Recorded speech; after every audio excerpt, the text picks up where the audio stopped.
안녕하세요. 책 속의 길입니다. 오늘 만날 책은 프랜시스 호지슨 버넷의 비밀의 화원입니다. 그럼 책과의 산책 떠나볼까요? 복도에서 들려오는 울음소리. 메리 레녹스가 볼 때 처음에는 하루하루가 똑같았다. 아침마다 천으로 벽을 장식한 방에서 깨어나면 벽난로 앞에 무릎을 꿇고서 불을 지피는 마사가 보였다. 장난감 하나 없는 놀이방에서 매일 아침 식사를 들고 그 다음에는 창가에서 광활한 황무지를 살폈다. 그럴 때마다 황무지는 사방으로 뻗어나가 하늘로 올라가는 것처럼 보였다. 그렇게 한동안 창밖을 살펴본 다음에는 밖에 나가거나 방 안에 있어야 하는데 방 안에서는 할 일이 아무것도 없다는 사실을 깨닫고 결국 메리는 밖으로 나가곤 했다. 메리 자신은 아직 모르고 있었지만 이것이 메리를 위한 최선의 선택이었다. 메리가 오솔길을 따라 혹은 도로를 따라 빨리 걷거나 뛰어다닐 때 자기도 모르는 사이 몸속을 천천히 돌던 피가 빨라졌고 황무지에서 밀려오는 바람과 싸우다 보니 몸에 힘까지 붙기 시작했다. 메리가 뛰기 시작한 유일한 이유는 몸을 따뜻하게 만들기 위해서였다. 뛸 때마다 메리는 윙윙거리며 얼굴에 와 부딪히고 자신을 뒤로 잡아끄는 눈에 보이지 않는 거인 같은 바람이 정말 싫었다. 하지만 메리가 전혀 깨닫지 못하는 사이에 히스꽃 너머로 거칠게 불어대는 신선한 공기는 메리의 가냘픈 몸에 좋은 무언가를 허파 가득 채워주었다. 또 뺨에 부딪혀 발그레한 색을 띠게 해주고 흐리멍덩한 눈에 총기가 어리게 만들어주었다. 메리는 사나흘 동안 거의 하루 종일 바깥에서 지내고 나자 배가 고픈 게 뭔지도 알 것 같았다. 그래서 아침 식탁에 앉으면 오트밀죽을 싫은 눈치로 바라보며 옆으로 밀어내는 대신 숟가락을 들고서 한 숟갈씩 뜨기 시작해 결국에는 그릇이 텅 빌 때까지 계속 먹었다. 오늘 아침에는 정말 맛있게 먹어 치우는구먼이라. 마사가 말하자 메리 역시 약간 놀란 표정으로 대답했다. 오늘은 맛이 좋아. 그건 황무지 공기가 아가씨 뱃속에 음식이 들어갈 자리를 만들어줬기 때문이지라. 아가씨는 식욕이 땡기는 만큼 먹을 음식이 있어서 정말 좋겠어라. 우리 오두막에는 먹성 좋은 아이들이 12명이나 되는데도 집어넣을 음식이 없단께요. 매일 바깥에 나가서 놀다 보면 뼈에도 살이 붙고 얼굴도 그렇게 놀이끼리 하지 않겠지라. 나는 놀지 않아. 가지고 놀 게 하나도 없어. 가지고 놀 게 하나도 없다고라. 우리 아거들은 막대기와 돌멩이를 갖고서도 노는디요. 그냥 이리저리 뛰어댕기면서 소리도 치고 이것저것 구경도 하면서요. 메리는 소리는 치지 않았지만 이것저것 구경은 했다. 정원을 이리저리 돌아다니고 공원을 어슬렁거리며 산책했다. 벤 웨드스타프 노인도 가끔 찾아보았다. 그러다 일하고 있는 노인을 서너 번 찾아내기도 했지만 노인은 너무 바쁘거나 너무 무뚝뚝해서 메리에게 눈길조차 주지 않았다. 한 번은 메리가 가까이 다가가니까 노인이 삽을 집어든 채 그냥 다른 곳으로 가기도 했다. 일부러 피하는 것 같았다. 메리는 한 장소를 유별나게 많이 찾아갔다. 담이 빙 둘러진 정원 바깥에 기다란 산책로가 바로 그곳이었다. 길 양쪽에는 황량한 화단이 있고 담에서는 담쟁이 덩굴이 무성하게 자라났다. 그런데 담을 이루며 짙게 뻗어나간 녹색 잎사귀가 다른 곳보다 유별나게 무성한 부분이 있었다. 모든 부분이 가위로 깔끔하게 다듬어져 있는데 산책로 아래쪽 끝에 있는 부분만 전혀 다듬어져 있지 않았다. 일부러 이 부분만 빼놓고 손질한 것 같았다. 벤 웨더스타프 노인과 대화를 나누고 며칠이 지난 뒤에 메리는 이 사실을 알아차렸고 왜 이 부분만 손질을 하지 않은 건지 궁금했다. 그래서 걸음을 멈추고 바람에 흔들리는 기다란 덩굴을 올려다보는데 바로 그때 진홍색 빛이 나타남과 동시에 명랑하게 지저귀는 소리가 들렸다. 벤 웨더스타프 노인의 친구인 붉은 가스물새가 그곳 담 꼭대기에 앉아서 조그만 머리를 한쪽으로 기울이고 몸을 앞으로 내민 채 메리를 바라보고 있었다. 아, 너구나? 그렇지? 너지? 메리는 울새가 사람 말을 알아듣고 분명히 대답이라도 할 것처럼 느껴졌다. 그래서 울세에게 말을 건네는 게 아주 당연하게 여겨졌다. 울세 또한 기대를 저버리지 않았다.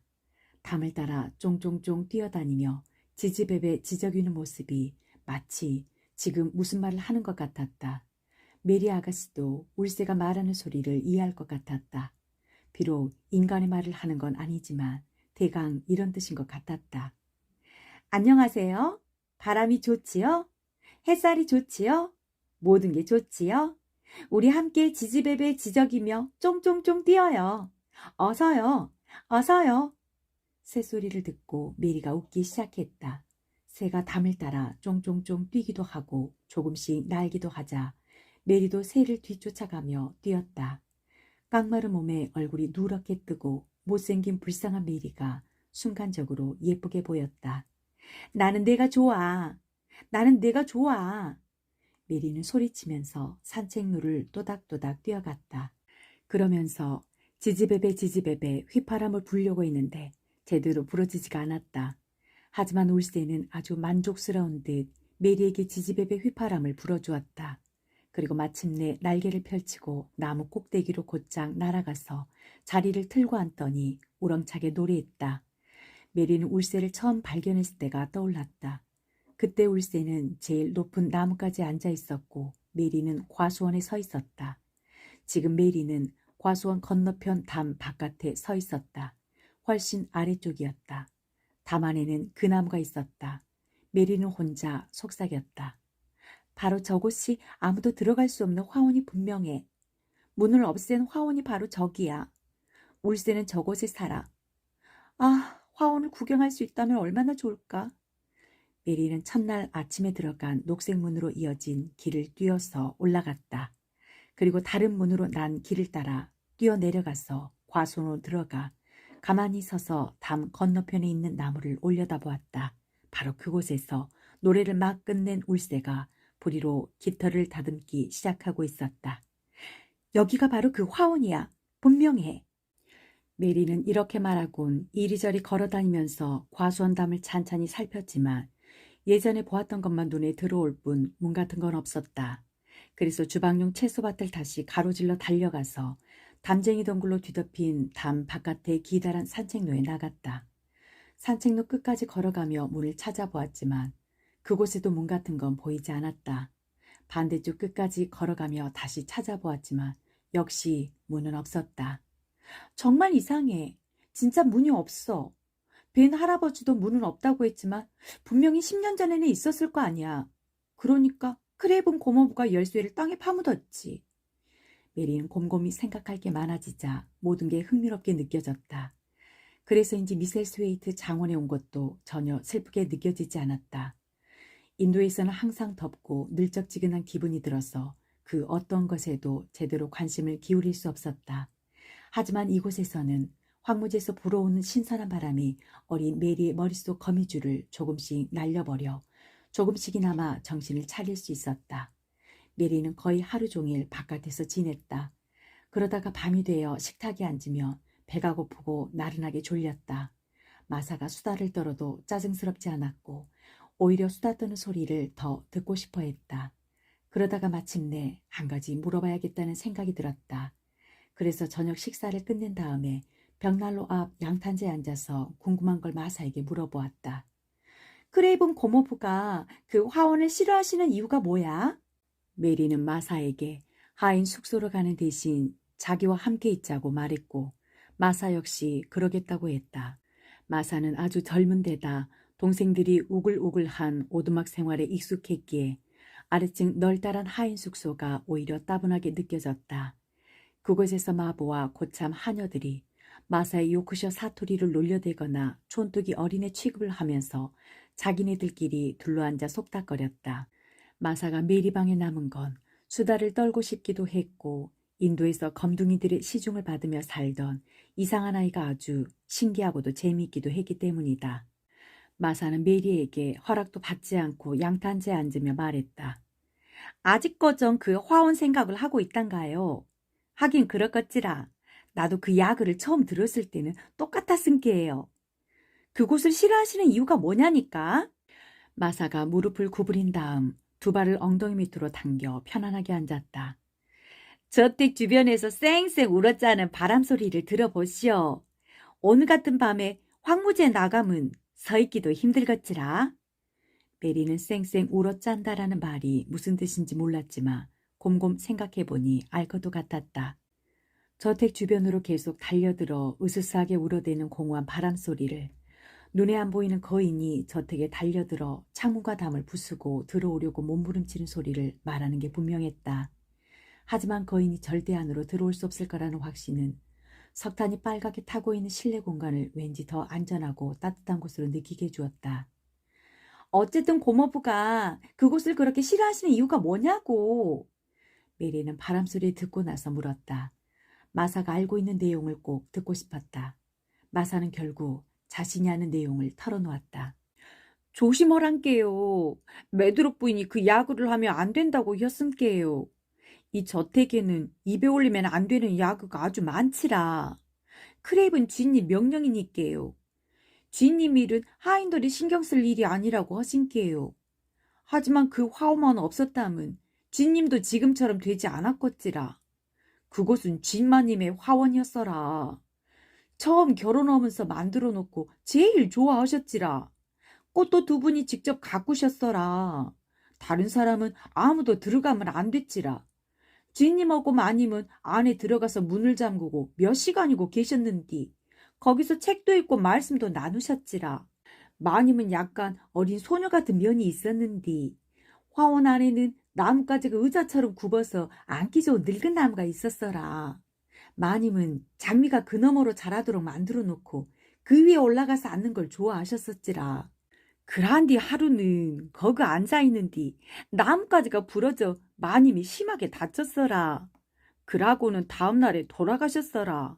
의사 선생님들이 주인님마저 미쳐서 돌아가실 거라고 생각할 정도였지라. 그래서 주인님이 그곳을 싫어하신단께요. 그 이후로는 아무도 그 안에 못 들어가지라. 주인님이 무서워서 정원 약을 입에 담는 사람도 없었어라. 메리는 더 이상 묻지 않았다. 벽난로를 바라보면서 쌩쌩 울었자는 바람소리를 들었다. 그 어느 때보다 커다랗게 쌩쌩 울었자는 것 같았다. 바로 그 순간에도 메리에게는 아주 좋은 일이 일어나고 있었다. 사실 미세 스웨이트 장원에 온 다음부터 메리에게는 4가지 좋은 일이 일어났다. 첫째는 메리가 울세를 이해하고 울세도 메리를 이해하는 것 같은 느낌이 든 것이다. 둘째는 피가 따뜻해질 때까지 바람 속을 뛰어다닌 것이다. 셋째는 생전 처음으로 배가 고프다는 건강한 느낌이 든 것이다. 그리고 지금은 다른 사람이 불쌍하다는 느낌이 무엇인지 알게 되었다. 이처럼 메리는 계속해서 좋아지고 있었다. 그런데 가만히 바람 소리를 듣다 보니 뭔가 다른 소리가 들리기 시작했다. 처음에는 바람 소리와 너무 비슷해서 정확히 구분되지 않았다. 마치 어딘가에서 어린아이가 우는 소리 같았다. 가끔은 바람 소리가 아이 우는 소리처럼 들리기도 하지만 지금 들려오는 소리는 분명히 저택 안에서 나는 것이지 바깥에서 나는 게 아니었다. 멀리 떨어진 곳이긴 하지만 건물 안에서 나는 소리가 확실했다. 메리가 몸을 돌려서 마사를 쳐다보며 물었다. 누가 울고 있다는 소리가 나지 않아? 마사가 곤혹스러운 표정으로 대답했다. 아니구먼요. 바람 소리여라. 가끔은 바람 소리가 황무지에서 어떤 사람이 길을 잃고 울어대는 소리처럼 들리지라. 온갖 소리가 다 일어난께로. 하지만 들어봐. 저택 안에서 나는 소리야. 아래층 기다란 복도 어딘가에서. 바로 그 순간에 아래층 어딘가에서 문 하나가 열렸는지 복도를 따라 거대한 돌개바람이 불어들더니 두 사람이 있는 방에 들이닥쳐 쿵 하는 소리와 함께 문을 활짝 열어젖혔다. 두 사람이 깜짝 놀라며 일어난 순간 그 바람은 불빛을 모두 꺼버렸다. 그러자 먼 복도에서 들려오는 울음소리가 실내를 휩쓸었다. 아까보다 훨씬 더 뚜렷하게 들렸다. 그것 봐. 내가 그렇다고 했잖아. 사람이 울고 있는 소리야. 어른은 아닌 게 분명해. 마사가 뛰어가서 문을 꼭 닫고 문고리를 돌려서 잠갔다. 하지만 그러기 전에 먼 복도에서 문이 쾅 하며 닫히는 소리가 두 사람 귀에까지 확실히 들렸다. 곧 모든 게 조용해졌다.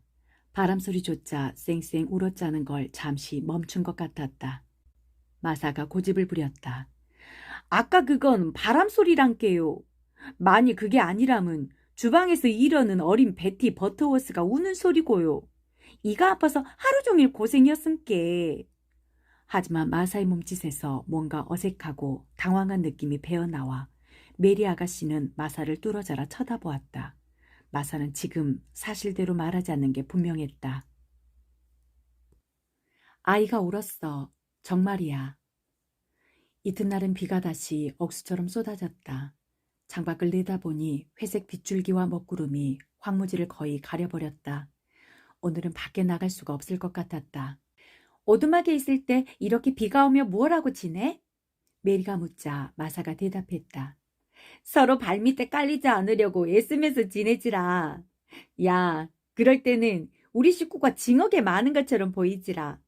우럼니는 성격은 좋지만 잔소리가 정말 심어요. 제법 큰 동생들은 암소 요양관에 가서 노는디 디코는 비가 와도 신경 쓰지 않는단께요. 해가 떴을 때랑 똑같이 나가니께요. 비가 오는 날에는 날이 좋을 때 보이지 않던 걸 볼 수 있다고 함시록 말여요. 한 번은 여우굴에서 흠뻑 젖은 여우 새끼를 찾고는 따뜻하게 맹글랐고 가슴에 꼭 품고서 집까지 왔단께요. 그놈 어미는 근처에서 사냥당해서 죽고 굴은 물이 차서 넘쳐갔고 나머지 새끼는 모두 죽어버렸지라. 그래서 지금까지 그놈이 우리 집에서 살고 있어라.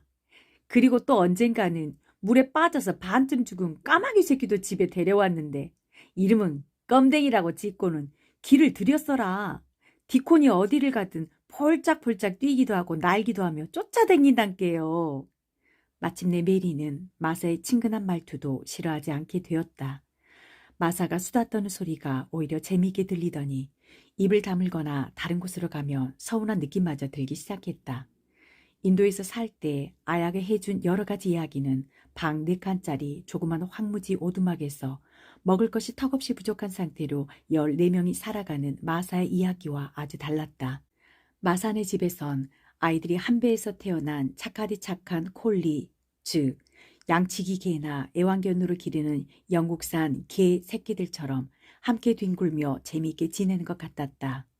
메리가 특히 관심을 보인 건 마사의 엄마와 디콘이었다. 마사가 우럼니가 무슨 말을 하고 무엇을 했다는 이야기를 할 때면 언제나 포근한 느낌이 들었다. 나도 까마귀나 여우 새끼가 있으면 함께 놀 수 있을 텐데. 하지만 나한테는 아무것도 없어. 메리가 말하자 마사가 곤혹스러운 표정으로 물었다. 아가씨는 뜨개질을 할 수 있단가요? 아니. 그러면 바느질하는 방법은 안단가요? 몰라. 그러면 책은 읽을 수 있단가요? 응. 그러면 책을 읽거나 단어 철자를 익히도록 하시오. 이제 아가씨도 책에서 좋은 걸 배울 나이가 되었음께. 책이 한 권도 없는걸? 모두 인도에 두고 왔어. 안 됐구먼이라. 메드록 부인이 허락만 하면 서재에 책이 수천 권 있는디. 메리는 서재가 어디에 있느냐고 묻지 않았다. 갑자기 좋은 생각이 떠올랐기 때문이다. 자신이 직접 찾아보기로 결심한 것이다. 메드록 부인은 신경 쓰고 싶지도 않았다. 메드록 부인은 언제나 아래층의 아늑한 가정부용 거실에만 있는 것 같았다. 이 기묘한 저택에서는 도무지 사람들 얼굴을 볼 수가 없었다. 사실 만나는 사람이라고 해봐야 하인밖에 없는데 주인이 먼 곳에 있는 동안 그들 모두는 아래층에서 호사스럽게 생활했다. 아래층에는 반짝거리는 노쇠 그릇과 양은 그릇이 주렁주렁 걸려있는 커다란 주방과 커다란 하인 숙소가 있었는데 하인들은 그곳에서 매일 너댓 번씩 음식을 충분하게 먹으며 메드록 부인의 간섭만 없다면 얼마든지 자기들 하고 싶은 대로 하면서 떠들썩하게 놀아댔다. 하인들은 메리가 먹는 음식을 때맞춰서 차려주고 마사는 시중까지 들어주었지만 메리에게 조금이라도 관심을 기울이는 사람은 한 명도 없었다. 메드록 부인이 하루 걸러 한 번씩 찾아와서 살펴보긴 했지만 메리에게 무엇을 했냐고 묻거나 무엇을 하라고 하는 법이 없었다. 메리는 영국에서는 아이를 그렇게 기르나 보다 하고 생각했다. 인도에서는 아야가 항상 메리를 쫓아다니면서 손발이 되어 모든 시중을 들어주었으니까 정말 귀찮을 정도로 따라다녔다. 그런데 이제는 아무도 메리를 따라다니지 않았고 메리는 혼자 옷 입는 법도 배우고 또 옷을 갖다 달라거나 입혀달라고 하면 마사가 한심한 표정으로 쳐다보기 때문이다. 한 번은 메리가 장갑 끼워주기를 기다리며 가만히 서 있는데 마사가 이렇게 말했다. 아가씨는 머리가 나쁜감요? 우리 수자 아내는 5살 빼기 안 됐는디 아가씨보단 2배는 똑똑하단께요. 가끔은 아가씨가 머리가 텅 빈 사람처럼 보일 정도니께요. 이 말을 듣고 메리는 1시간 동안 잔뜩 찌푸린 심술쟁이 표정을 하고 있었지만 몇 가지를 완전히 새롭게 생각하는 계기가 되었다. 메리는 오늘 아침 마사가 벽난로를 청소하고 아래층으로 내려간 뒤 약 10분 동안 창가에 서서 서재에 대한 이야기를 들었을 때 언뜻 떠오른 생각에 대해 궁리해 보았다. 서재 자체에 관심이 가는 건 아니었다. 어차피 책을 읽은 경험도 거의 없었다. 그런데 이야기를 듣다 보니 불현듯 문을 닫아 걸었다는 100여 개의 방이 떠올랐다. 정말 모조리 자물쇠로 걸어 잠갔는지 혹은 문이 열린다면 안에 무엇이 들어있는지 궁금했다. 방이 정말 100개나 될까? 정말 직접 돌아다니면서 문이 몇 개나 있는지 세어볼까? 어차피 바깥에 나갈 수 없는 오늘 아침 같은 날이라면 그렇게 시간을 보내는 것도 그런대로 재밌을 것 같았다. 그동안 메리는 어떤 일을 하기 전에 허락을 받아야 한다는 가르침을 받은 적이 없었으며 책임에 대해서도 전혀 모르고 있었다. 그래서 집안을 돌아다녀도 되느냐고 매드록 부인에게 물어볼 생각 같은 건 아예 하지도 못했다. 그건 부인이 바로 코앞에 있었더라도 마찬가지였을 것이다. 메리는 문을 열고 복도로 나가서 돌아다니기 시작했다. 기다란 복도는 다른 복도로 갈라지곤 했는데 계속 따라가니까 짧은 계단이 나오고 또 다른 복도가 나타났다. 방문이 계속 이어지고 복도 벽마다 그림이 걸려 있었다. 어둡고 별나 보이는 풍경화도 가끔 보였지만 대부분은 공단과 벨벳으로 만든 기묘하고 우아한 옷을 차려입은 남자나 여자의 초상화였다. 수많은 초상화가 걸려있는 기다란 화랑에 온 것 같은 느낌이 들 정도였다.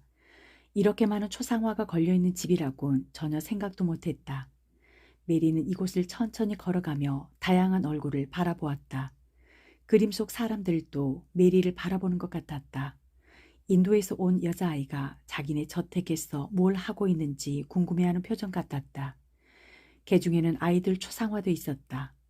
어떤 여자아이는 공단으로 두툼하게 만든 아동용 드레스 차림이었는데 드레스가 발까지 내려왔고 어떤 사내 아이는 주름을 넣어 부풀린 소매에 목둘레를 레이스로 장식한 옷을 입고 있었다. 간혹 목 둘레에 주름을 많이 넣어 잔뜩 부풀린 옷을 입은 아이도 있었다. 사내 아이도 머리칼은 길었다. 아이들이 나타날 때마다 메리는 걸음을 멈추고 자세히 살펴보았다. 이름은 무엇이고 어디로 갔는지, 그렇게 이상한 옷을 입은 이유가 무엇인지 궁금했다. 메리 자신처럼 고집스럽고 못생긴 여자아이도 있었다. 무늬가 아름다운 녹색 드레스를 입었는데 손가락에 녹색 앵무새가 앉아 있었다. 아이는 눈매가 날카롭고 호기심 가득한 표정이었다. 메리는 큰 소리로 말을 걸었다. 지금 너는 어디에 사니? 내가 이곳에 있으면 좋을 텐데. 세상에서 이렇게 기묘한 아침을 보내는 여자아이는 메리밖에 없을 게 분명했다. 복도가 꾸불꾸불 뻗어나간 거대한 저택에 조그만 메리를 제외하곤 아무도 없는 것 같았다. 위층과 아래층의 좁은 복도와 넓은 복도를 계속 돌아다녔지만 자신 말고는 그 누구도 걸어다닌 적이 없는 것 같았다. 이렇게 많은 방을 만든 걸 보면 이곳에 많은 사람들이 살았을 게 분명한데 사방이 텅 비어있는 걸 보면 그 사실을 도저히 믿을 수 없었다. 메리는 위층에 올라가서야 방문 손잡이를 돌려볼 생각이 들었다. 메드록 부인이 말한 대로 문은 꼭 닫혀 있었다. 하지만 손잡이에 손을 올려놓고 돌리자 손잡이가 어렵지 않게 돌아가는 느낌이 들었다. 살짝 민 문이 천천히 육중하게 열리는데 순간적으로 메리도 덜컥 겁이 났다. 거대한 문이 열리면서 커다란 침실이 나타났다. 벽에는 술을 놓은 벽걸이가 여러 곳에 걸려있고 인도에서 본 것과 비슷한 무늬를 조각한 가구가 여기저기에 놓여 있었다. 납 창틀이 달린 널따란 창밖으로 황무지가 내다 보였으며 벽난로 선반 위에는 고집스럽고 못생긴 여자의 초상화가 또 걸려 있었다. 이번에는 아까보다 더 호기심이 있는 표정으로 메리를 바라보는 것 같았다. 저 아이가 예전에 이 침실을 썼나 봐. 저렇게 나를 쳐다보고 있으니까 정말 묘한 기분이 드네. 그 후에도 메리는 다른 방문을 열고 또 열었다. 너무 많은 방을 구경하다 보니 피곤한 느낌이 들었다. 모두 세어본 건 아니지만 100개는 충분히 되겠다는 생각이 들기 시작했다. 어떤 방이든 낯선 풍경을 정성스럽게 수놓은 벽걸이천이랑 오래된 초상화가 걸려 있었다. 또 거의 모든 방에 기묘한 가구와 기묘한 장식품이 놓여 있었다. 귀부인의 거실처럼 보이는 어떤 방에는 벨벳에 수놓은 벽걸이가 잔뜩 걸려 있고 장식장에는 상아로 만든 조그만 코끼리 100여 개가 들어있었다. 모두 다른 크기인데 개 중에는 등에 사람이 올라타거나 가마를 얹은 코끼리도 있었다. 일부는 덩치가 크고 일부는 조그만 게 아기 코끼리처럼 보였다. 메리는 인도에서 조각한 상아를 보았기 때문에 코끼리에 대해 잘 알고 있었다. 그래서 장식장 문을 열고 발판에 올라서서 코끼리 조각상을 가지고 아주 오랫동안 놀았다. 그러다가 피곤해지자 코끼리들을 가지런히 놓고 장식장 문을 닫았다. 기다란 복도와 텅 빈 방을 돌아다니는 내내 살아있는 생명체는 하나도 보지 못했다. 그런데 이 방에는 무언가가 있었다. 장식장 문을 닫은 직후에 조그맣게 부스럭거린 소리가 들렸기 때문이다. 메리는 화들짝 놀라서 벽난로 옆에 있는 소파를 살펴보았다. 반짝거리는 눈동자의 주인은 조그만 회색 생쥐였다.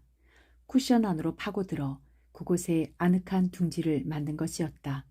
생쥐 옆에는 새끼 6마리가 웅크린 채 자고 있었다.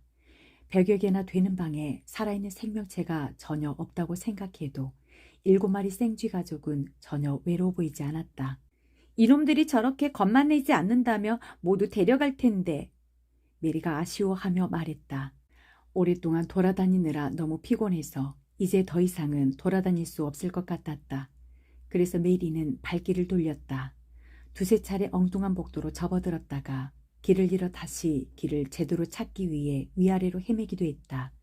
마침내 자기 방에 있는 층에 다다랐지만 메리 방에서 아주 멀리 떨어진 곳이었고 정확히 어디에 있는지 알 수 없었다.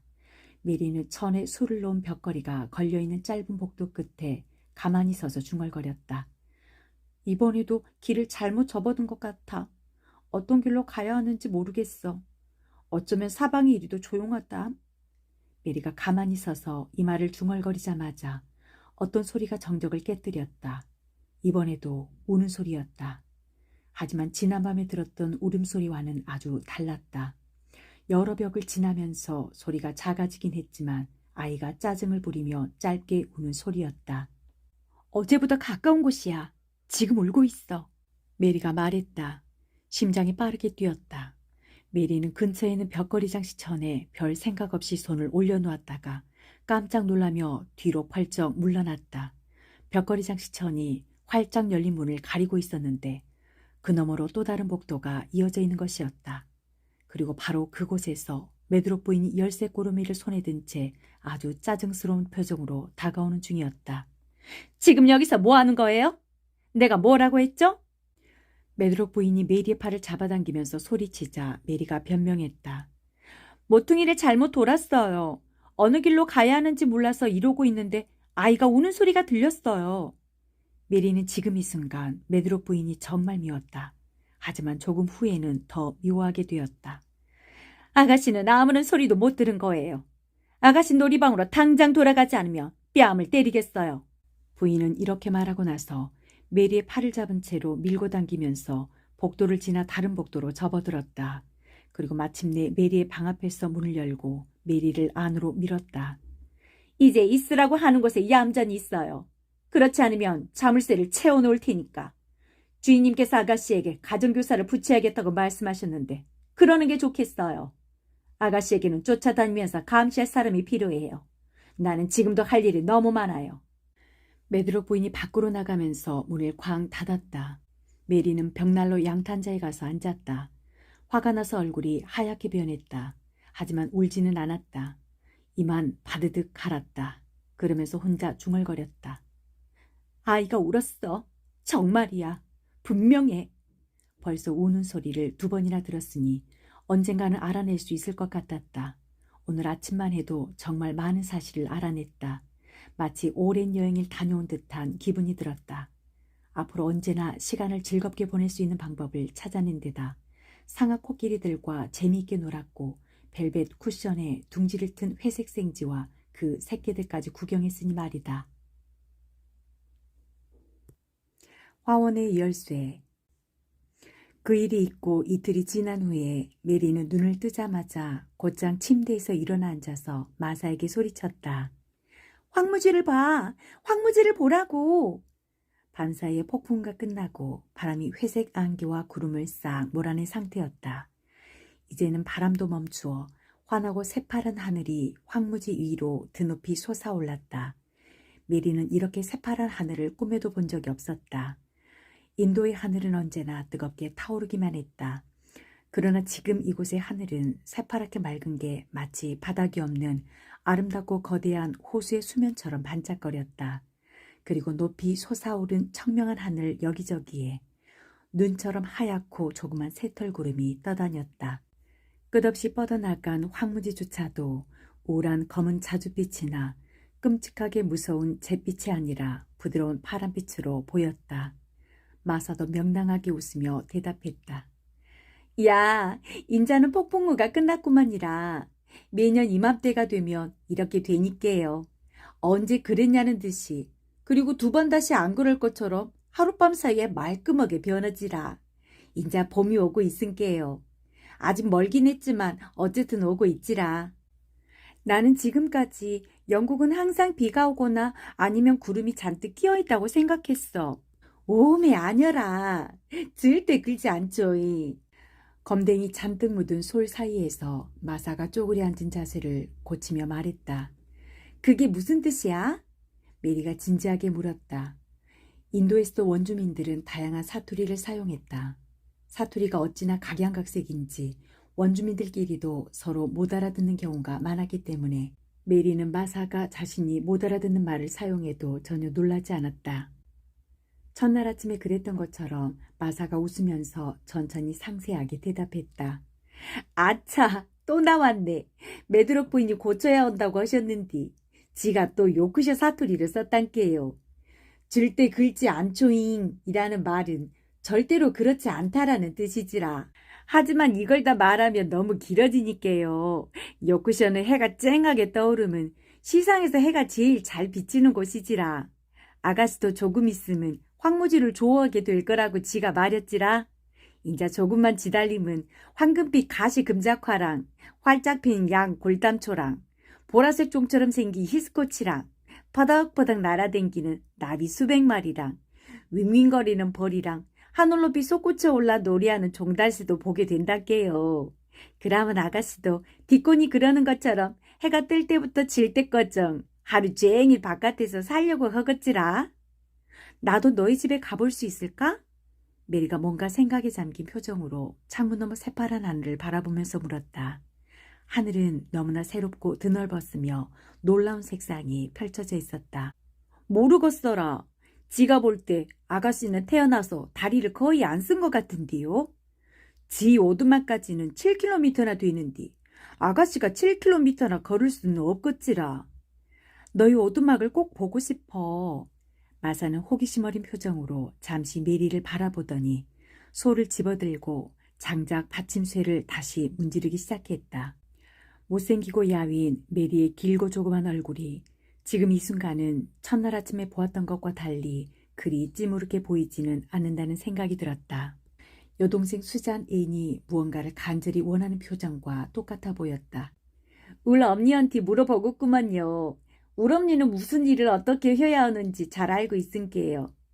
오늘은 쉬는 날인께 집에 가거들라 물어볼라요. 아 정말 좋구만이라. 메드록 부인은 울 엄니를 솔찬히 생각해 준게. 아마 울 엄니가 메드록 부인한테 부탁할 수도 있겠지라. 나는 너희 엄마가 좋아. 메리가 말하자 마사가 계속 솔질을 하며 동의했다. 지도 아가씨가 그럴 줄 알고 있었단께요. 나는 너희 엄마를 본 적이 없어. 그야 그라지라. 마사는 이렇게 대답하고 나서 다시 쪼그리고 앉으며 손등으로 코끝을 문질렀다. 순간적으로 당황한 것 같았다. 하지만 아주 긍정적인 결론을 내렸다. 그야 우럼니는 사리가 분명하고 일도 강단지게 하고 성격도 좋고 깨끗한 게 우럼니를 본 사람이든 안 본 사람이든 누구나 우럼니를 좋아할 수밖에 없은게요.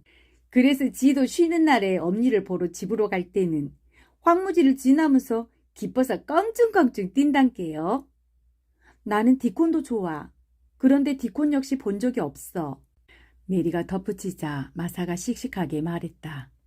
그야 지가 아가씨언티 새들도 그 애를 좋아하고 산토끼랑 사냥이랑 망아지랑 여우들조차 그 애를 좋아한다고 말이 었은게요. 그란디. 마사가 곰곰이 생각하는 표정으로 메리를 쳐다보며 덧붙였다. 디코는 아가씨를 어찌 생각할지 모르겠네요.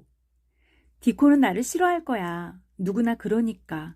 메리가 특유의 딱딱하고 차가운 어투로 대답하자 마사는 다시 곰곰이 생각하는 표정이 되었다. 그리고 정말 궁금하다는 어투로 물었다. 그럼 아가씨는 자신을 좋아하남유? 메리는 잠시 망설이며 곰곰이 생각하다가 대답했다. 전혀. 정말로. 하지만 그런 생각을 해본 적은 없어. 마사가 어떤 일이 떠오르는지 살포시 웃으며 말했다. 한 번은 우럼니가 지연티 이렇게 말씀하셨지라. 엄니는 빨래통에 있고 나는 기분이 나빠서 사람들 흉을 보고 있었어라. 그런께 엄니가 나한테 고개를 돌리고 말합디다. 이 못된 년 같으니라고. 가만히 서서 이 사람은 이래서 싫고 저 사람은 저래서 싫다는 말이나 하다니. 그럼 니년을 어떻게 생각하는디? 이 말을 들으니까 웃음이 피식 나오면서 금방 정신을 차리게 되더만요. 마사는 메리에게 아침 식사를 차려주자마자 한껏 들뜬 모습으로 방에서 나갔다. 마사는 이제 황무지를 7km나 가로질러 오두막으로 걸어갈 예정이었다. 그래서 엄마가 빨래하는 것도 돕고 일주일치 빵도 구우면서 정신없이 행복한 시간을 보낼 예정이었다. 마사가 저택이 없다는 생각을 하니까 메리는 예전보다 훨씬 더 외로웠다. 그래서 최대한 빨리 정원으로 나갔다. 메리는 우선 분수가 있는 화단을 빙글빙글 계속 달려서 10바퀴를 돌았다. 바퀴수를 꼼꼼히 세면서 10바퀴를 채우니까 기분이 훨씬 좋아졌다. 햇살은 주변 전체를 다른 모습으로 만들었다. 드높고 새파란 하늘은 황무지 위에서 그런 것처럼 미세 스웨이드 장원 위로도 높이 솟구쳐 올랐다. 메리는 계속 고개를 치켜들고 높은 하늘을 바라보며 눈처럼 하얀 새털구름에 누워서 둥둥 떠다니며 기분이 어떨까 상상해 보았다. 그리고 처음에 갔던 주방용 채소밭에 들어가 벤 웨더스타프 노인을 찾았다. 노인은 다른 두 사람과 일하는 중이었다. 날씨의 변화가 좋은 영향을 주었는지 노인이 먼저 메리에게 말을 걸었다. 봄이 오고 있단께 아가씨는 그 냄새를 맡을 수 있겠나? 메리가 코를 킁킁거렸다. 뭔가 느껴지는 것 같았다. 뭔가 상큼하고 신선하고 축축한 냄새가 나. 메리가 대답하자 노인이 계속 땅을 파면서 말했다. 정말 기름진 흙이라서 그라지라. 생명체를 키울 준비를 허니께 흙도 기분이 좋아지겠지라. 채소를 심는 계절이 오면 흙도 아주 좋아하니께요. 겨울에는 할 일이 하나도 없은게 이 흙도 정말 지루하겠지라. 저 바깥에 있는 어두운 흙 속에도 생명체가 꿈틀거리고 있겠구먼요. 햇살이 따뜻하게 보듬어주니께 인자 조금 지나면 검은 흙에서 조금씩 비집고 나오는 파란 새싹이 보이겠네요. 그러면 어떻게 되는데? 크로커스랑 아네모네랑 환정하게 예쁜 꽃이 피어나지라. 아가씨는 그런 걸 본 적이 없는가? 인도는 매일 후덥지근한 데다 비가 오고 나면 사방이 온통 파랗거든. 그래서 하룻밤 사이에 모두 자라나는 줄 알았어. 그놈들은 하룻밤 사이에 자라나는 게 아니지라. 가만히 지다릴 줄 알아야 한단께요. 이 짝에서 비집고 나오는 것 같다가도 저 짝에서 더 많이 비집고 나오는디 오늘 잎사귀 하나가 피면 내일은 다른 잎사귀가 피는 시기지라. 아가씨도 지켜보란께. 그래, 그렇게 할게. 메리가 대답했다. 그런데 부드럽게 날개를 파닥이는 소리가 또 들렸다. 메리는 소리를 듣자마자 울새가 또 나타났다는 걸 알아챘다. 울새는 아주 활기차고 당당하게 메리 발치 바로 옆을 쫑쫑쫑 뛰어다녔다. 그러면서 머리를 한쪽으로 기울인 채 아주 수줍은 표정으로 메리를 쳐다보았다. 메리가 노인에게 물었다. 이 새가 나를 기억하는 것 같아. 그러자 노인이 벌컥 목소리를 높이며 대답했다. 아가씨를 기억하냐고라. 야는 채소밭에 있는 배추 한 포기까지 모두 알고 있은께. 사람은 말할 것도 없겠지라. 야는 지금까정 이곳에서 꼬마 계집애를 본 적이 없은께. 아가씨에 대해선 모조리 알아내려고 단단히 작정했단께요. 아가씨가 이놈한테 무얼 숨기려 해도 아무 소용 없을 거구먼. 이새가 사는 화원은 검은 흙 속에서도 생명체가 꿈틀거리고 있을까? 메리가 묻자 노인이 다시 묵뚝뚝해지며 반문했다. 어떤 화원요? 오래된 장미나무가 있는 화원. 꽃나무가 모두 죽었을까? 아니면 일부가 여름에 다시 살아날까? 아직도 장미나무가 있을까? 메리는 너무나 알고 싶었기 때문에 묻지 않을 수가 없었다. 그러자 노인이 울새에게 어깨짓을 하며 대답했다. 이놈한테 물어보란께요. 이놈이 그걸 아는 유일한 놈인께. 다른 사람은 10년 동안 그 안을 아무도 못 봤음께. 10년이면 정말 긴 시간이라는 생각이 들었다. 메리가 바로 10년 전에 태어났으니까. 메리는 생각에 잠겨 천천히 다른 곳으로 걸어갔다. 메리는 울새랑 디콘 그리고 마사 엄마가 처음부터 좋았다. 그리고 그 화원도 처음부터 좋았다. 요즘에는 마사도 점점 좋아지고 있었다. 이렇게 생각하니 누구를 좋아하는 데 익숙하지 않았던 아이치고는 좋아하는 사람이 꽤 많아진 것 같았다. 메리는 울새도 한 사람으로 치고 있었다. 메리는 나무 꼭대기가 보고 싶어서 담쟁이 덩굴로 뒤덮인 바깥담에 기다란 산책로로 걸어갔다. 그리고 오감의 걷기를 두 번째 하고 있을 때 정말 신기하고 흥미진진한 일이 벌어졌다. 모든 게 벤 웨더스타프 노인의 울새 덕분이었다.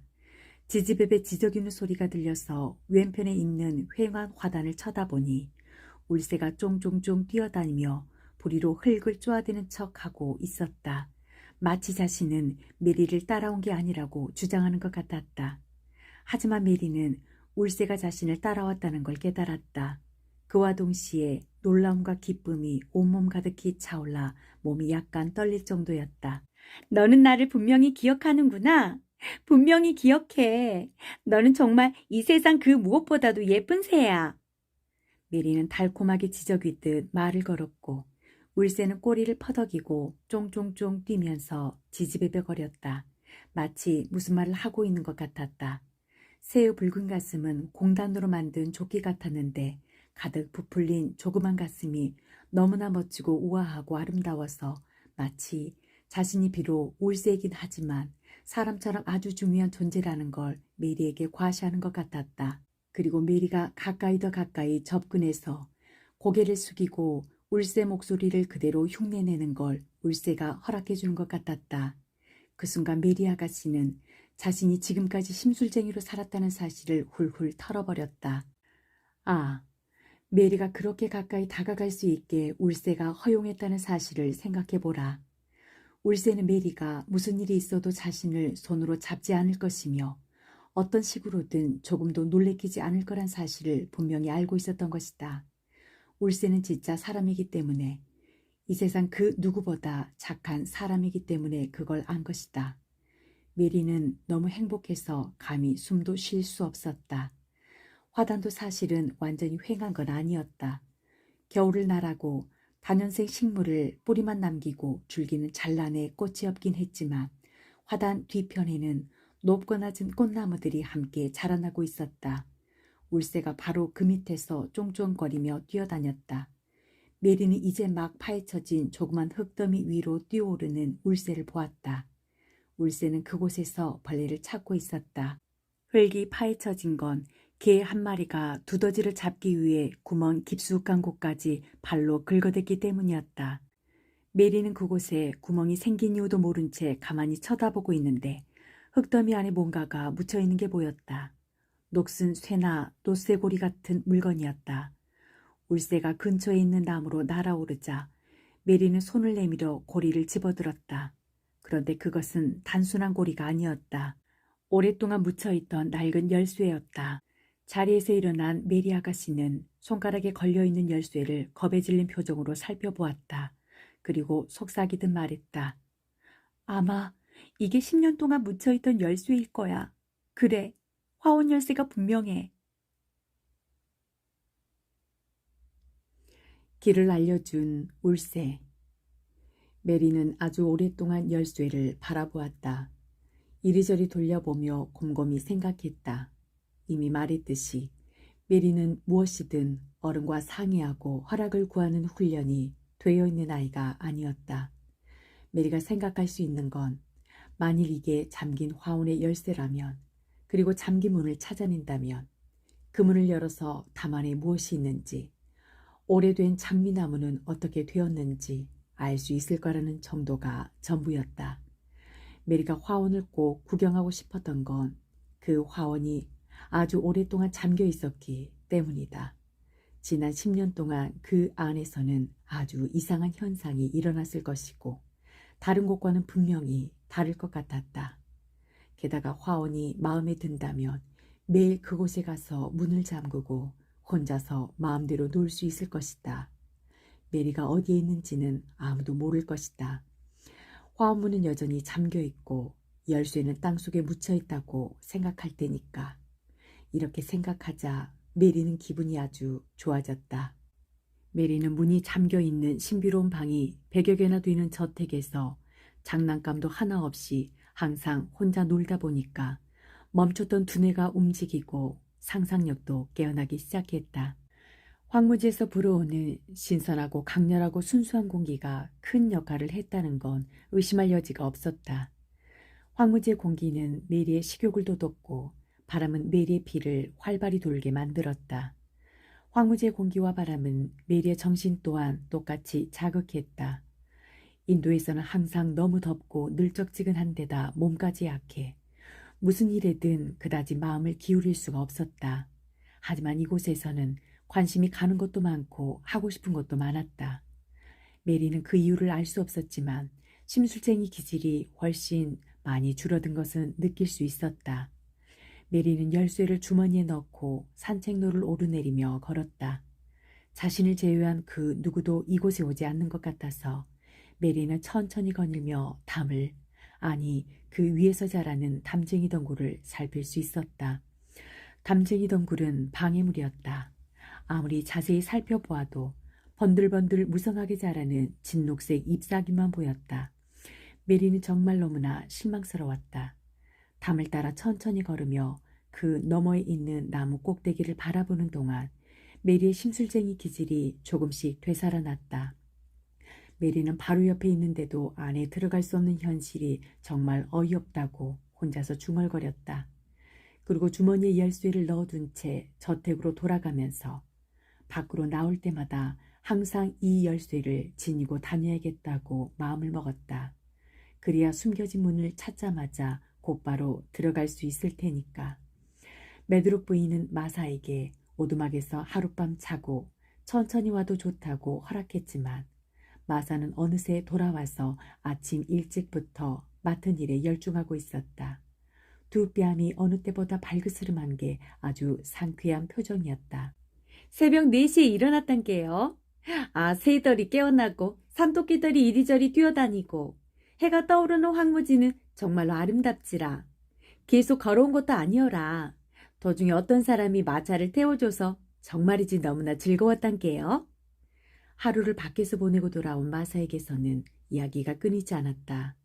마사 엄마는 딸을 보고 아주 기뻐했으며 함께 빵을 굽고 빨래까지 모두 해치웠다. 마사는 흑설탕을 조금 넣은 케이크 반죽을 동생들 몫으로 하나씩 만들어 놓기도 했다. 동생들이 황무지에서 놀다 들어올 때마다 막 구워서 뜨거운 케이크를 하나씩 주었지라. 빵 굽는 향긋하고 상쾌하고 뜨거운 냄새가 오두막에 가득하고 불도 활활 타오른 게 동생들 모두가 기뻐서 소리를 질렀지라. 우리 디코는 우리 오두막은 왕이 들어와서 살아도 넉넉할 좋은 집이라고 말했어라. 초저녁에는 마사 가족 모두가 벽난로 주변에 모여 앉았는데 마사는 엄마와 함께 찢어진 옷을 입고 구멍난 양말을 꿰맸다. 마사는 식구들에게 검둥이들이 평생 동안 시중을 들어줘서 결국에는 혼자 양말 신는 법조차 모르는 인도에서 온 여자에 대해서도 상세히 이야기했다. 야, 우리 식구들이 아가씨에 대한 야근을 무척 좋아하더만요. 검둥이들에 대해서 그리고 아가씨가 타고 온 커다란 배에 대해서까지 자세히 알고 싶어 하더라고요. 하지만 충분히 야구할 수가 없었지라. 메리는 이 말을 듣고 가만히 생각한 다음에 말했다. 그러면 훨씬 많은 걸 이야기할 수 있도록 다음 쉬는 날까지 아주 많은 걸 알려줄게. 장담하건대 코끼리나 낙타를 타는 이야기도 그렇고 장교들이 호랑이 사냥을 나가던 이야기도 그렇고 너희 가족이 모두 좋아할 거야. 마사가 아주 기쁜 얼굴로 감탄했다. 시상해. 그러면 우리 식구들이 정신이 나갈 정도로 좋아할 거구만요. 참말로 그렇게 해줄란가요, 아가씨? 그 정도면 예전에 요쿠시에서 벌어졌다는 야생동물 쇼에 대해서 듣는 것과 비슷하겠구만요. 메리는 머릿속 기억을 더듬는 듯 천천히 말했다. 인도는 요쿠시아와 아주 다른 곳이야. 미처 생각을 못했는데 디콘과 너희 엄마도 나에 대한 이야기를 좋아했어? 그러므니라 우리 디콘은 눈을 너무 동그랗게 떠서 하마터면 밖으로 튀어나올 뻔했단께요. 하지만 우럼니는 아가씨가 항상 혼자 지낸다는 이야기를 듣고 매임이 상하셨지라. 그래서 이렇게 말씀하셨지라. 크레이븐 씨가 아가씨에게 가정교사나 보모 같은 사람을 붙여주지 않았는가? 그래서 내가 대답했지라. 야, 안 붙여줬어라. 그란디 메드록 부인이 말하길. 주인님이 나중에 생각나면 그렇게 하실 거라더만요. 하지만 앞으로 2, 3년은 지나야 주인님이 그런 생각을 하실 거라는 말씀도 하더만요. 나는 가정교사가 싫어. 메리가 날카롭게 말했다. 하지만 우럼니는 아가씨가 인자는 책을 보고 배워야 한다고. 그러고 아가씨를 돌볼 여자가 있어야 한다면서 요렇게는 말하던디요. 그은께 마사. 그렇게 크다란 저택에 엄니도 없이 너그 혼자서 싸돌아댕겨 온다면 너그 기분이 우짤지도 생각해야 한다. 앞으로는 내가 아가씨 기운을 북돋아 주도록 최선을 다해야 한다. 그래서 그러겠다고 대답했지라. 메리는 마사를 오랫동안 찬찬히 바라보다가 말했다. 내가 내 기운을 북돋아 준다고? 그런 말을 들으니 기분이 좋네. 곧이어 마사가 방에서 나가더니 두 손을 앞치마 속에 집어넣은 채 돌아왔는데 손에 무언가를 쥐고 있는 것 같았다. 마사가 쾌활하게 웃으며 말했다. 어찌 생각할지 모르겠는디 내가 아가씨한테 선물을 가져왔구먼이라. 선물? 메리가 깜짝 놀라며 소리쳤다. 조그만 오두막에서 굶주리며 사는 14식구가 어떻게 다른 사람에게 선물을 할 수 있단 말인가. 장사꾼이 마차를 몰고 황무지를 돌아다니는디 우리 집 앞에 마차를 세웠지라. 그릇이나 단지 프라이팬 같은 온갖 잡동사니가 있는디 우리 엄니언티는 무엇을 살 만한 돈이 없었지라. 그래서 장사꾼이 다른 곳으로 가고 있는디 우리 꼬마 엘리자베스 앨런이 소리치더만요. 엄니, 저기에 손잡이가 빨갛고 파란 줄넘기도 있는디요. 그랑께 엄니가 갑자기 소리를 쳤지라. 여보시오, 여보시오, 아자씨, 그곳은 얼마란가요? 그nke 아자씨가 말했지라. 이 펜스. 엄니는 주머니를 뒤지기 시작했어라. 그러고 나에게 말했지라. 마사야, 내가 착한 아가씨답게 봉급을 모두 갖다 줘서 나가 그 돈을 모두 너희로 나누어 고스란히 보관하고 있단다. 그란디 그 아가씨한테 줄넘기를 사줄라면 거기서 이 페니를 꺼내야 쓰겠구나. 그럼시롱 이걸 사주더만요. 자, 여기 써라. 마사가 앞치마 밑에서 줄넘기를 꺼내 아주 자랑스럽게 보여주었다. 튼튼하고 가느다란 줄인데 양쪽 끝에 빨간색과 파란색 줄무늬 손잡이가 달려 있었다. 하지만 메리 레녹스는 전에 줄넘기를 본 적이 없었다. 그래서 어리둥절한 표정으로 가만히 바라보며 신기하다는 어투로 물었다. 그건 뭐 하는 건데? 뭐라고라? 그 말은 인도에 줄넘기 줄이 하나도 없단 뜻이단가요. 코끼리도 있고 호랑이도 있고 낙타도 있으면서 그곳 사람 거의 모두가 까맣게 생긴 것도 당연하구먼. 이건 이렇게 하는 것인께 잘 지켜보시오이. 마사는 방 한가운데로 뛰어가서 줄넘기 손잡이를 한 손에 하나씩 잡고 줄을 넘고 또 넘으면서 줄넘기를 시작했다.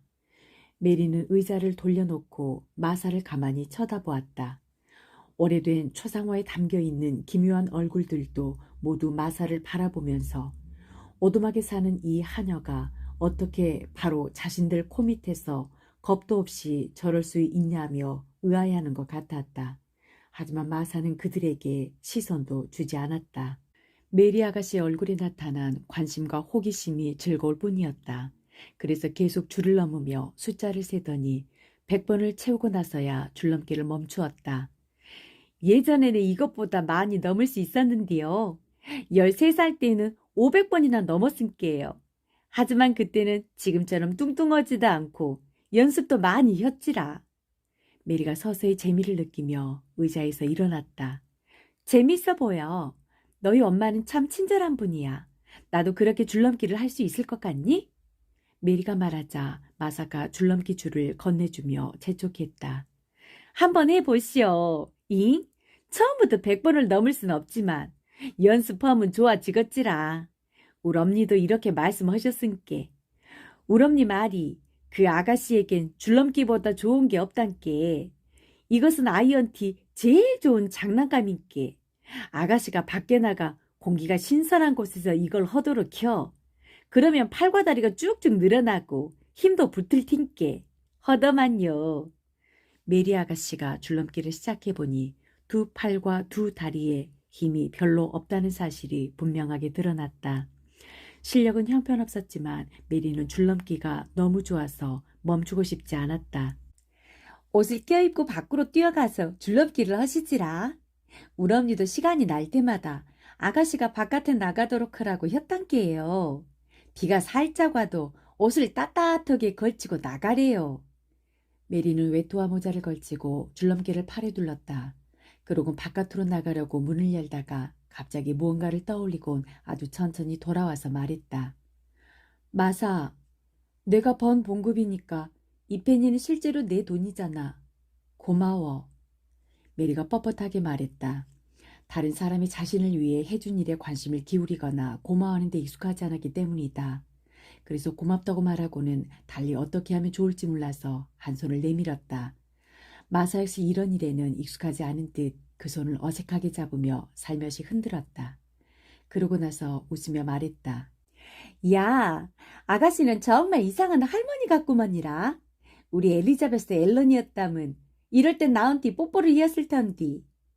메리가 훨씬 뻣뻣하게 굳은 표정으로 물었다. 내가 너한테 뽀뽀했으면 좋겠니? 마사가 다시 웃었다. 아니여라. 아니여요 아가씨. 딴 사람이었다면 먼저 그러고 싶었겠지라. 하지만 아가씨는 다른 게요. 밖으로 언니 뛰어가서 줄넘기를 하고 노시오. 메리 아가씨는 방을 나가면서 약간 어색한 느낌이 들었다. 요쿠쇼 사람들이 이상하게 여겨졌다. 특히 마사는 언제나 수수께끼였다. 처음에는 아주 싫었는데 지금은 그렇지 않았다. 줄넘기는 정말 놀라운 장난감이었다. 메리는 숫자를 세면서 줄을 뛰어넘고 줄을 넘으면서 숫자를 셌다.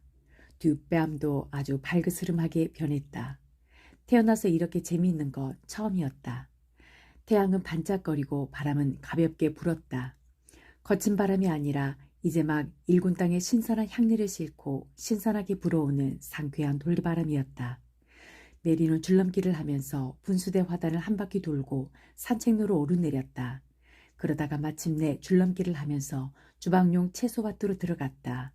벤 웨더스타프 노인이 땅을 일구면서 울새와 얘기하고 있었다.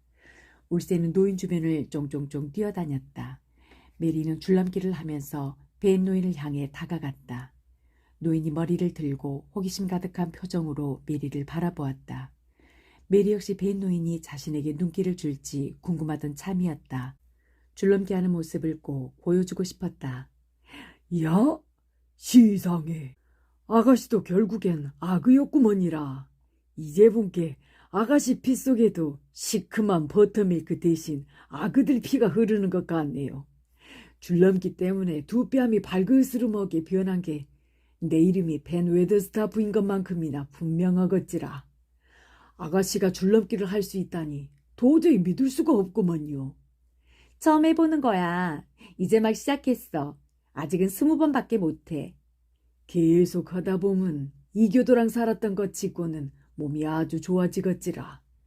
저놈이 쳐다보는 걸 보소. 노인이 고갯짓으로 울새를 가리키며 계속 말했다. 저놈이 어제 아가씨를 따라가더만요. 아마 오늘도 그렇게 허거지라. 줄넘기가 뭔지 알아내려고 애를 태움시롱. 이제 처음 본 것인께. 노인이 울새에게 머리를 흔들며 말했다. 이놈아, 조심여. 그러지 않으면 언젠가는 그놈의 호기심 때문에 죽고 말 텐께. 메리는 몇 분마다 쉬면서 줄넘기를 하며 모든 정원을 돌고 과수원도 돌아 마침내 자신만의 특별한 산책로에 접어들었다. 그리고 기다란 산책로 끝까지 줄넘기를 하면서 갈 수 있는지 시험해 보기로 작정했다. 천천히 줄을 넘기 시작했지만 끝까지 쉬지 않고 한 번에 가기는 어려웠다. 아주 기다란 길이라서 절반도 가기 전에 너무 덥고 숨이 차 줄넘기를 멈출 수밖에 없었다. 하지만 벌써 30번을 넘었기 때문에 그다지 신경 쓰지 않았다. 메리가 기뻐서 살포시 웃으며 멈추었는데 놀랍게도 울새가 기다란 담쟁이 덕굴 가지에 앉아 그네를 타고 있는 게 아닌가. 메리를 뒤쫓아온 게 분명했다. 그러곤 짹짹거리며 메리에게 인사했다. 메리가 줄넘기를 하면서 울새에게 가려고 한 발씩 뛸 때마다 주머니 안에서 뭔가 묵직하게 다리에 부딪혔다. 메리는 울새를 바라보고 다시 웃으며 말했다. 내가 어제는 열쇠가 있는 곳을 가르쳐 주었으니 오늘은 문이 있는 곳을 가르쳐 줘야 해. 하지만 너도 잘 모를 거야. 울새는 그네를 타던 덩굴가지에서 담 꼭대기로 날아올라 부리를 벌리고 커다랗게 노래를 부르며 자신을 뽐내었다. 이 세상에 한창 뽐내는 울새보다 더 귀엽고 사랑스러운 건 없었다. 그리고 울새는 언제든 항상 그런 모습을 보이기 마련이었다. 메리 레녹스는 인도에서 아야에게 마법 이야기를 정말 많이 들었다. 그런데 바로 그 순간에 마법이 일어났다. 상쾌한 돌개바람이 산책로로 밀려들었는데 아까보다 비교적 강한 바람이었다. 나뭇가지를 파도치게 만들고 다듬지 않아 담에 걸린 채 길게 흘러내린 담쟁이 덩굴을 뒤흔들 정도였다. 메리가 울새에게 가까이 다가서고 있는데 갑자기 돌개바람이 느슨하게 흘러내린 담쟁이 덩굴을 옆으로 젖혔다. 메리는 순간적으로 달려들어 담쟁이 덩굴을 손으로 잡았다. 그 뒤에 무언가가 보였다. 흘러내린 잎사귀 뒤에 숨겨져 있던 동그란 손잡이. 그것은 문에 달려있는 손잡이였다.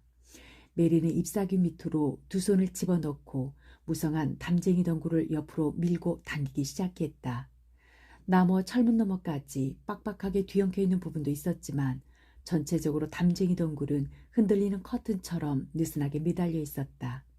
메리는 너무 기쁘고 흥분돼서 심장이 콩콩 뛰고 두 손이 살짝 떨리기 시작했다. 울새는 자신도 메리만큼 기쁘다는 표정으로 머리를 한쪽으로 기울인 채 계속 지저귀며 노래를 불렀다. 손에 잡힌 이것은, 쇠로 만든 이 네모난 것은 뭘까? 손으로 더듬어 보니 구멍도 하나 느껴졌다. 그것은 10년 동안 닫혀있던 문의 자물쇠였다. 메리는 주머니에 손을 집어넣어 열쇠를 꺼냈다. 메리는 떨리는 마음으로 열쇠를 자물쇠에 꼭 집어넣고 옆으로 돌렸다. 자물쇠 구멍에 딱 맞았다. 두 손을 모두 동원해야 했지만 열쇠는 제대로 돌아갔다. 메리는 숨을 깊이 들이마시고 누가 오는지 살피기 위해서 고개를 돌리고 기다란 산책로를 살펴보았다. 아무도 오지 않았다. 계속 아무도 안 올 것 같았다. 그래도 메리는 너무 떨린 나머지 숨을 다시 깊이 들이마시고 흔들리는 덩굴 커튼을 뒤로 젖힌 다음에 문을 밀었다. 그러자 10년의 세월이 천천히 열렸다. 아주 천천히. 이윽고 메리는 그 사이로 살짝 들어가서 문을 닫고서 문짝에 등을 기댄 채 주변을 살펴보았다. 너무 흥분되고 경이롭고 기뻐서 숨이 다가빠 왔다. 마침내 비밀의 화원 안으로 들어온 것이다.